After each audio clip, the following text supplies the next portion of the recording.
आज की इस विजय संकल्प नामांकन रैली में हमारे बीच पधारे मुख्य अतिथि हरियाणा के भारतीय जनता पार्टी के पूर्व प्रदेश अध्यक्ष आदरणीय सुभाष बराड़ा जी,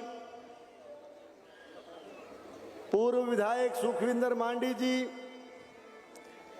हमारे मंच पर विराजमान हमारे पूर्व संसदीय सचिव बड़े भाई आदरणीय जयदीप जी, हमारे बीच मंच पर विराजमान आदरणीय डॉक्टर एसपी सिंह जी, हेमंत जी, हमारे पंचायत समिति के प्रधान आदरणीय अनिल ओलख जी, हमारे नगरपालिका के चेयरमैन बलवंत जी, नेता प्रतिपक्ष आदरणीय मांगीलाल जी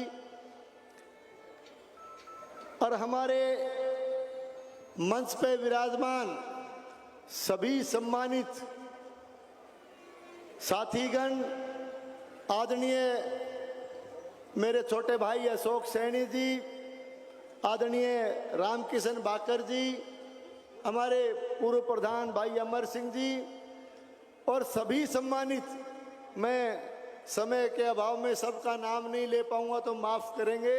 सभी सम्मानित हमारे पधारे हुए अतिथिगण, नेतागण, जनप्रतिनिधिगण, सभी सम्मानित हमारे पंचायत समिति के सदस्यगण, जिला परिषद के सदस्यगण, सरपंच साहिबान, पार्टी के सभी सम्मानित पदाधिकारीगण और पूरे क्षेत्र से पधारे हुए आदरणीय बुजुर्गों, मान और सम्मान के योग्य युवा साथियों और भारी संख्या में मातृशक्ति के रूप में मैं प्रणाम करता हूं माताओं, बहनों और कार्यकर्ता बंधुओं, प्रेस के मेरे आदरणीय साथियों और कार्यकर्ता साथियों। सबसे पहले तो मैं आप सबका इस बात के लिए तहे दिल से बहुत बहुत धन्यवाद करता हूं, आपका आभार प्रकट करता हूं कि आप आज अपने इस कार्यकर्ता का नामांकन भरवाने के लिए इतनी भारी संख्या में पधार करके आप मुझे आशीर्वाद देने आए। मैं आप सबका तहे दिल से बहुत बहुत धन्यवाद करता हूं, बहुत बहुत आभार प्रकट करता हूं। साथियों, आने वाली 25 तारीख को राजस्थान की सबसे बड़ी पंचायत में, राजस्थान की विधानसभा में आपको अपना नुमाइंदा चुनकर भेजना और इस चुनाव के लिए आप लोगों के आशीर्वाद को देख करके भारतीय जनता पार्टी ने एक बार फिर से मुझे पार्टी का उम्मीदवार बना करके आपके बीच में भेजा है और आज मैं आप सबसे आपका आशीर्वाद, आपका सहयोग और आपका समर्थन मांगने के लिए हाजिर हुआ हूं। मैं हमारी पार्टी के अंदर कार्यकर्ता के तौर पर हर व्यक्ति हमारी पार्टी को मजबूत करने का काम हम सब मिलकर के करते हैं।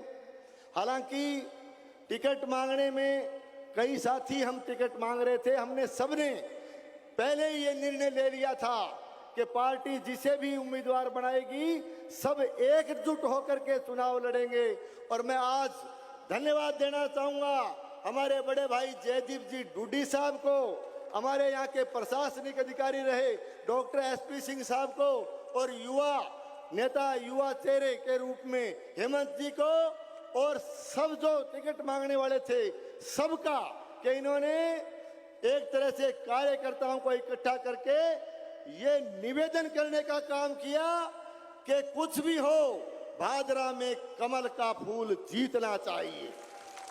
मैं इनका और पूरी टीम जो काम कर रही थी, मैं बहुत बहुत आभार प्रकट करता हूं और मुझे कहते हुए खुशी है कि मेरे से ज्यादा मेहनत यदि कोई कर रहा है तो वो जयदीप जी कर रहे हैं, वो डॉक्टर साहब कर रहे हैं, वो हेमंत जी कर रहे हैं। एक एक कार्यकर्ता मजबूती के साथ लग करके पार्टी को मजबूत करने में लगे हुए हैं। साथियों, आज जिस तरह से भारतीय जनता पार्टी का सवाल है, आपने देखा किस तरह से आदरणीय नरेंद्र मोदी जी के देश का प्रधानमंत्री बनने के बाद हमारा देश मजबूत हुआ। निश्चित रूप से पूरी दुनिया में हिंदुस्तान का मान और सम्मान बढ़ा। एक तरह से आज देश के यशस्वी नेता, देश के प्रधानमंत्री आदरणीय नरेंद्र मोदी जी एक तरह से भारतवर्ष के नागरिकों के दिलों पर राज कर रहे हैं। साथियों, एक दिन ऐसा आएगा, मोदी जी जिस मजबूती से जुटे हुए हैं, एक दिन ऐसा आएगा कि मोदी जी के नेतृत्व में हमारा भारतवर्ष पूरी दुनिया पर ताकत के साथ राज करने का काम करेगा। इस तरह की पार्टी के आप कार्यकर्ता हो, इस तरह की पार्टी के आप सदस्य हो, मैं बहुत बहुत बधाई देता हूं। साथियों, आप पिछली सरकार के समय जब आदरणीय वसुंधरा राजे जी के नेतृत्व में हमारी सरकार राजस्थान प्रदेश में काम कर रही थी, तो निश्चित रूप से एक बड़ा सुशासन देने का काम पिछली सरकार के समय हुआ। राजस्थान के विकास के नए आयाम स्थापित किए गए। मैं कहना चाहता हूं, आज अगर कोई भी व्यक्ति आकर के गांव के अंदर किसी गौरव पथ पर आकर के चलता है तो आदरणीय वसुंधरा राजे जी के शासन को याद करता। आज बिजली का झटका लगता है, बिजली की एक घोषित कटौती आती है तो राजस्थान प्रदेश का उपभोक्ता आदरणीय वसुंधरा राजे जी के पिछले शासन को, बीजेपी के पिछले शासन को, तो वो पिछले शासन के काल को आदरणीय वसुंधरा जी के शासन को याद करता। आज यदि हमारे विद्यार्थी +2 की पढ़ाई करने जाते हैं या भादरा में कॉलेज की शिक्षा लेने के लिए जब कॉलेज में प्रवेश करते हैं तो पिछले भारतीय जनता पार्टी के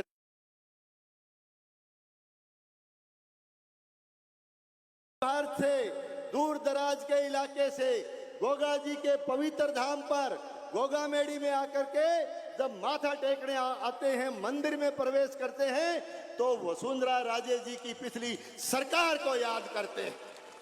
लेकिन आज किस तरह के हालात इस राजस्थान प्रदेश के बनाए गए हैं, मैं याद दिलाना चाहूंगा। परिवर्तन होता है, बदलाव होता है, बदलाव किया गया, परिवर्तन हुआ पिछले चुनाव में, लेकिन किन मुद्दों को लेकर के किया गया आपको याद होगा।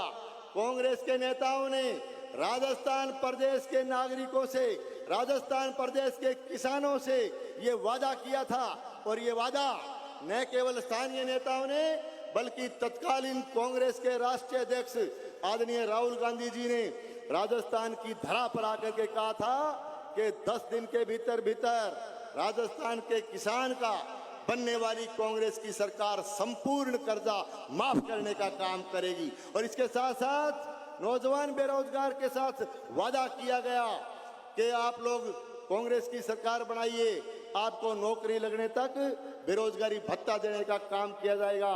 लेकिन आज 5 साल के इस शासन के दौरान आपने देखा होगा कि किस तरह से राजस्थान की जनता दुखी हुई। एक धेले का कर्जा किसी किसान का माफ नहीं हुआ। और मैं नौजवान साथियों से कहना चाहूंगा, बेरोजगारों से कहना चाहूंगा कि भत्ता देने की बात दूर रही, लेकिन लगातार राजस्थान में पेपर आउट होते गए, पेपर बेचे गए, परीक्षाएं रद्द हुई। नौजवानों के साथ, बेरोजगारों के साथ बहुत बड़ा एक तरह से उनके भविष्य के साथ कुठाराघात करने का काम इस राजस्थान की कांग्रेस सरकार ने किया। मैं कह सकता हूं कि निश्चित तौर से राजस्थान की वर्तमान सरकार हर मोर्चे पर विफल रही है, जन विरोधी सरकार है। और इस सरकार ने राजस्थान प्रदेश के किसान के साथ, राजस्थान प्रदेश के नौजवान के साथ बहुत बड़ी वादा खिलाफी करने का काम किया। अब थे कह देवा कि तू राजस्थान की कांग्रेस की बात करे, बात भादरा की करो। थोड़ी देर में थे बोल गए कह देवा क्या मैं कांग्रेस को जिक्र करे, बोले कांग्रेस तो कभी भादरा में नजर ही को नहीं आने लग रही। क्यों नजर क्या आई? क्योंकि लाल झंडाड़ा चुन के आया, राज का मजा लिया और जो कार्यकर्ता जो मजबूती आवाज के नाम पर जो चुन के भेजो, न केवल बांगी भावना में सके कुठाराघात करे गयो, बल्कि लाल झंडाला तो जो है ना कांग्रेस पर भी रूटा बेटर मारना वो काम भादरा में कर दियो। ये तो स्थिति है। मैं आपसे निवेदन करूंगा कि किस तरह से भादरा के हालात खराब हुए। इससे पहले मैं आपसे प्रार्थना करना चाहूंगा कि 1998 से लेकर के आज तक मैंने आपके एक कार्यकर्ता के रूप में आपके बीच में रह करके काम किया है। मैंने आपके सहयोग और आशीर्वाद से 5 चुनाव राजस्थान की विधानसभा के लड़े हैं और आपके सहयोग और आशीर्वाद से 6ठा चुनाव आपका ये भाई, आपका ये बेटा लड़ने जा रहा है। आपने लगातार मुझे आशीर्वाद दिया। भादरा की राजनीति में 25-30 साल तक टिका रहना, क्योंकि भादरा की राजनीति बड़े जागरूक हमारा क्षेत्र है। यहाँ 25 साल तक टिका रहना ये तभी संभव हो पाया है कि आप लोगों ने लगातार मुझे आशीर्वाद दे करके, आपने पूरा प्रेम और प्यार दे करके, मुझे सहयोग दे करके लगातार आपने मुझे राजनीति में बना करके रखा। चाहे हार जीत होती हो, हार जीत चलती रहती है, बदलाव भी होते रहते हैं, राज भी आते जाते रहते हैं, लेकिन आप लोगों का सहयोग लगातार मुझे मिलता रहा। मैं इसके लिए आप सबको, हमारे भादरा क्षेत्र की पूरी जनता को, मेरे साथ दे रहे सभी साथियों को और आपको सबको मैं बहुत बहुत धन्यवाद और आभार प्रकट करता हूं कि आपकी वजह से राजनीति में खड़ा। मैंने इस पूरे राजनीतिक जीवन में हमने एक ही बात को लेकर के चले कि निश्चित तौर से चाहे हार जीत चले, चाहे राजकाज आते जाते रहें, लेकिन पहला ध्येय मैंने ये मान करके चला कि 36 बिरादरी के कार्यकर्ता के रूप में मैंने हमेशा काम किया। 36 बिरादरी को साथ लेकर के चलते हुए मैंने इस भादरा विधानसभा क्षेत्र की ईमानदारी से सेवा करने का काम किया। उतार चढ़ाव भी आए, कई तरह के षड्यंत्र भी मेरे खिलाफ राजनीति में रचे गए, गढ़े गए, बनाए गए, लेकिन आपकी सहयोग की वजह से, आपकी ताकत की वजह से सारे के सारे षड्यंत्र जो रचे गए उनका जवाब आप लोगों ने देने का काम किया था। और अब भी के है, अभी कौन सो थमे है, वो तो और काम भी करेगा, कोशिश करेगा कि किए ही करके कमजोर हुए, लेकिन घबराइयो ना, उतार चढ़ाव आवेगा, झूठा रहो, चिंता करने की जरूरत को नहीं, छे सागा हो तक कोई तरह की चिंता करने की जरूरत को नहीं। जो मंजिल जो थारे सामने है से मजबूती लगे रहो, भी मंजिल पर पहुंचने को प्रयास करो। मैं ये आपसे निवेदन करने के लिए आया हूं। साथियों, किस तरह का परिवर्तन पिछले चुनाव में किया गया, परिवर्तन हुआ, बदलाव हुआ। नारा दिया गया कि हमें राज नहीं आवाज चाहिए, और किसान हितैषी की बात करते हुए प्रधानमंत्री फसल बीमा योजना के नाम पर लोगों को गुमराह करने का काम किया गया, और आवाज के नाम पर जनता ने समर्थन देकर के जयपुर भेजने का काम किया। लेकिन जिस आवाज को भादरा विधानसभा क्षेत्र की जनता ने बुलंद करके जयपुर भेजने का काम किया था, वो आवाज जयपुर पहुंचते पहुंचते कांग्रेस की झोली में जाकर के बैठ गई, आदरणीय गहलोत साहब की झोली में जाकर के बैठ गई। जब झगड़ा कुर्सी का हुआ, पायलट साहब का और गहलोत साहब का, तब जो है इन लोगों की लॉटरी लग गई, और एक तरह से जो आवाज की बात करते थे, आवाज तो छोड़ दी और राज गए गहरी बांथी भर ली, क्योंकि राज ही चाहिए, वो आवाज ऊज की कोई बात को नहीं, राज की जरूरत ही।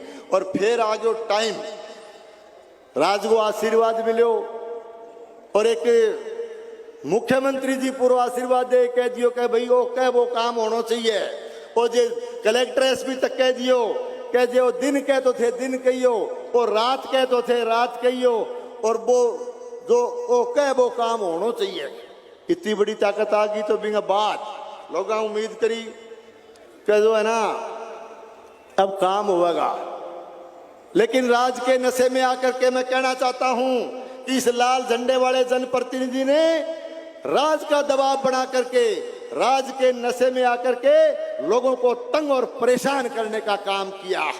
राजनीतिक विचारधारा जिनसे मेल नहीं खाती उनसे दुश्मनी निकालने का काम किया गया है। और 1952 से लेकर के आज तक आपने देखा होगा कि पहली बार यहाँ रंजिश की राजनीति की गई और आज हालात खराब हैं। भादरा के हालात खराब क्यों हुए? भादरा के हालात इसलिए खराब हुए क्योंकि पिछले चुनाव में क्षेत्र की जनता ने यहाँ की सत्ता नालायकों के हाथ में सौंप दी, निकम्मे और नकारा लोगों के हाथ में सौंप दी। और मैं कहना चाहता हूं, आज हालात खराब हैं और इस तरह के लोगों को राज की चाबी जो है सौंप दी गई। याद रखना, अगर बुरे लोग सिर्फ समझाने से समझ जाते तो बांसुरी बजाने वाला कभी महाभारत नहीं होने देता। ऐसे नहीं समझने वाले ये लोग, आगे वोट की चोट 25 ने मार दो। वास्तव में यह बात दोबारा दोहराना चाहूं कि याद रखना, अगर बुरे लोग सिर्फ समझाने से समझ जाते तो बांसुरी बजाने वाला कभी महाभारत नहीं होने देता। ये क्या हालात हैं, किस तरह के इन्होंने हालात पैदा या कर रखे हैं। और आज मैं कहना चाहता हूं, पहले भी मैंने एक रैली के दौरान कहा था और कहने के बाद इनको गुस्सा ज्यादा आएगा, क्यों गुस्सो ज्यादा आने लग गया दिना में। तो गुस्सो तो कितो ही आओ कि कम से कम तंग परेशान भी को नहीं के तरह का हालात पैदा कर दिया। और गहलोत साहब आया पिछले दिन मलखेड़ा में आया, गहलोत साहब बोला कि देखो ये मांगता मांगता थक जाएगा, मैं देता देता नहीं थकूंगा। सुने हो थे सोशल मीडिया पर कि ये मांगता मांगता थक जाएगा, मैं देता देता नहीं थकूंगा। तो ये भादरा को जिला मांगता तो मैं जिला दे देता। अब गहलोत साहब मलखेड़ा में कहीं सुनी के थे बात। और नोर संघर्ष समिति बनी, नोर लंबे टाइम जिला मांगो। अपना भादरा का नागरिक भी बहुत समर्थन कर गया। अभी 130 किलोमीटर जाना पड़ा, 42 किलोमीटर पर जिलो आज सारा समर्थन करो। तो चलो गहलोत साहब तो भादरा की कहा मलखेड़ा में, अरे भाई जिलो फिर मांगे क्यों को नहीं? जिला क्यों नहीं मांगा? जिला इसलिए नहीं मांगा क्योंकि ये लोग भादरा का विकास नहीं चाहते थे, नोर का विकास नहीं चाहते थे। ये लोग लोगों की समस्याओं का निवारण नहीं चाहते थे। और फिर तेरे नोर पसंद को नहीं आई, तेरा भादरा पसंद को नहीं आई, तो मलखेड़ा में ही बनवा लिया यार। कौन रोका हो? मलखेड़ा में मांग लिया यार, मलखेड़ा में जिलो बनवा लिया यार। मैं तो सारा कागज पत्र लेके मलखेड़ा चले जाऊं, काम तो वहां रोगांगा, लेकिन मांगा क्यों नहीं?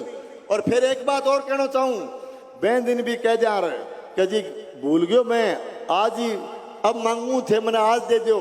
आचार संहिता लागना हूं 2 दिन पहले 3 जिला की घोषणा और हुई, 3 जिला की जे मांगेड़ा वहां तो चौथो और दे दे यार। लेकिन क्योंकि इन लोगों ने मांगना चाहते नहीं थे, इसलिए क्योंकि इलाके का विकास नहीं चाहते थे। इन लोगों ने किस तरह के सपने दिखाने का काम इस इलाके में किया है, किस तरह से अनुसूचित जाति के लोगों पर अन्याय और अत्याचार करने का काम इनके शासन प्रशासन में किया गया है। कानून व्यवस्था खराब हुई, लगातार इस बॉर्डर के एरिया में चिट्टा जैसे मादक पदार्थ की तस्करी बढ़ी। और आचार संहिता लगने के बाद किस किस तरह के चेहरे सामने आने लगे, इनके काले कारनामे सामने आने लगे। कभी जो है चिट्टे के तस्कर, कभी चंदन के तस्कर, कभी डुप्लीकेट डीजल बनाने के कारखाने वाले चलाने वाले तस्कर, कभी हथियारों के तस्कर, कभी लकड़ी के तस्कर। इससे यह साबित हो गया कि 5 साल के इस शासन में इन लोगों ने तस्करों का राज, तस्करों का साम्राज्य भादरा विधानसभा क्षेत्र में इन्होंने एक तरह से चालू कर रखा। और फिर बात करें अठे जो है ना कि किसान भवन बनाऊंगा, किसान भवन बनाऊंगा तो ते के तरीकों बनाए सारी जनता जाने, ते तेरो दफ्तर बनाना काम करे, किसाना के हित की बात कौन करी? क्योंकि बात यह है कि हालात जानबूझकर बद से बदतर बनाए जा रहे हैं। पक्के मकानों के सपने दिखाकर छप्पर बनाए जा रहे हैं। ये जो हुकूमत वाले फकीर बताते हैं खुद को, करोड़ों रुपए में तो इनके दफ्तर बनाए जा रहे हैं। इस तरह के हालात इन्होंने भादरा में पैदा किए हैं। मैं आपसे ये निवेदन करना चाहूंगा कि अभी तो अभिमान बहुत हो गयो, घमंड भी रावण नौ ज्यादा हो गयो। और के थे वोट को नहीं, वोटा का बाद में जो है ना, अब देखो कि गाड़ी घोड़ा बंगला बड़ा बड़ा जो है ना बन रहा है। नाम तो किसान भवन को दे, आपको दफ्तर बना लियो, घर बना लिया, सब कुछ। तो ये चीजें क्या? आप लोगों ने किस तरह का व्यवहार लोगों से किया है। मान और सम्मान जनता को नहीं मिला। मान और सम्मान चुने हुए जनप्रतिनिधि आदरणीय प्रधान जी बैठे हैं, पंचायत राज के हमारे सरपंच साहिबान बैठे हैं, पंचायत राज में चुने हुए जनप्रतिनिधियों को आप सम्मानित नहीं कर पाए, उनको मान और सम्मान नहीं दे पाए। और दूसरी चीज ये है, मैं कहना चाहता हूं, जो अभिमान और जो घमंड, जो राज का, जो दौलत का, जो पैसे का तुम्हारे सर चढ़ करके बोलता है, आप लोगों को कहना चाहूंगा और इनको समझना चाहिए कि पहाड़ों पे चढ़ते सैलाब देखे, कांटों पर रुलते गुलाब देखे, पहाड़ों पर चढ़ते सैलाब देखे, कांटों पर रुलते गुलाब देखे, दौलत पर इतना मान ना कर, दौलत पर इतना मान ना कर, सड़कों पर रुलते नवाब देखे। किस तरह की बात करते हो आप, किस तरह का अभिमान करते हो आप जनता के साथ, किस तरह का आप व्यवहार करते हो। और मैं दूसरी चीज है, करे क्यों को नहीं, क्योंकि खोटो सिक्को चाल गयो गेलडे गिड़े, खोटो सिक्को चाल गयो। और प्रधान जी बैठे हैं, कितनी बढ़िया बढ़िया बात बताई गया। और निश्चित तौर जो है ना, आज कार्यकर्ता बड़ी संख्या में सीपीएम छोड़ करके बड़ी संख्या में, मैं लगातार 15 दिन से इस इलाके में घूम रहा हूं, बड़ी संख्या में सीपीएम छोड़ करके भारतीय जनता पार्टी में शामिल हो रहे हैं। मैं इनका पार्टी में सब कार्यकर्ता जो आए हैं उनका बहुत बहुत अभिनंदन करता हूं, बहुत बहुत स्वागत करता हूं। इनको विश्वास दिलाना चाहता हूं कि भारतीय जनता पार्टी में आपके मान और सम्मान में किसी तरह की कोई कमी नहीं आने देंगे। मेरे लायक कोई काम हो तो सीधा आकर के आदेश करना, आपके और मेरे बीच में किसी तरह के बिचौले की आवश्यकता नहीं पड़ेगी, किसी मध्यस्थता की मैं आवश्यकता नहीं पड़ने दूंगा। आज क्योंकि हीरा, कार्यकर्ता एक हीरा होता है, हीरा, और हीरे की कीमत कौन समझ सके हो। मैं कहना चाहता हूं आप लोगों को कि बात यही है कि हीरे की कीमत कोई जाने को नहीं, ये बात है ना। सारा श्लोक लंबा बताओ यार, तो बताओ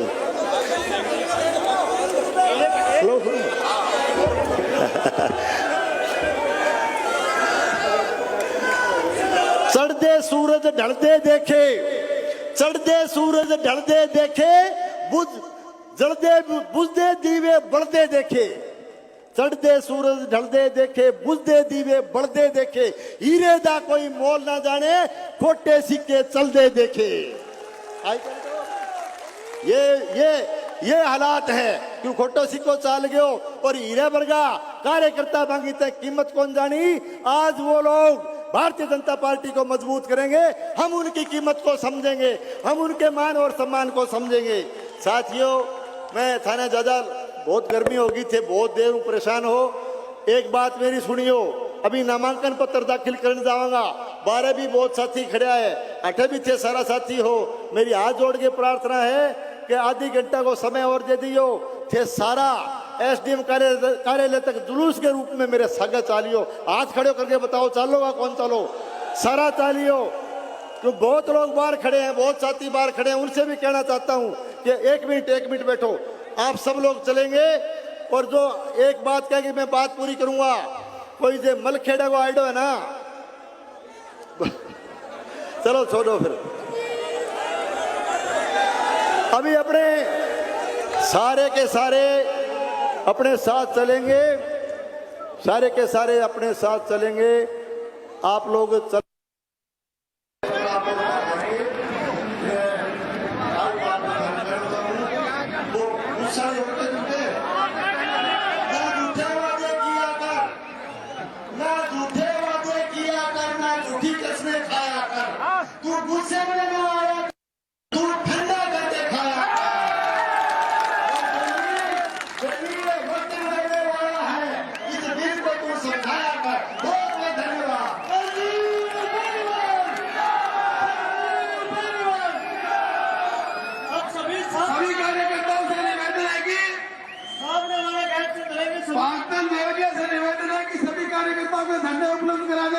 कैंप के पास झंडे पड़े हैं, सभी कार्यकर्ताओं को झंडे उपलब्ध कराए। भारतीय जनता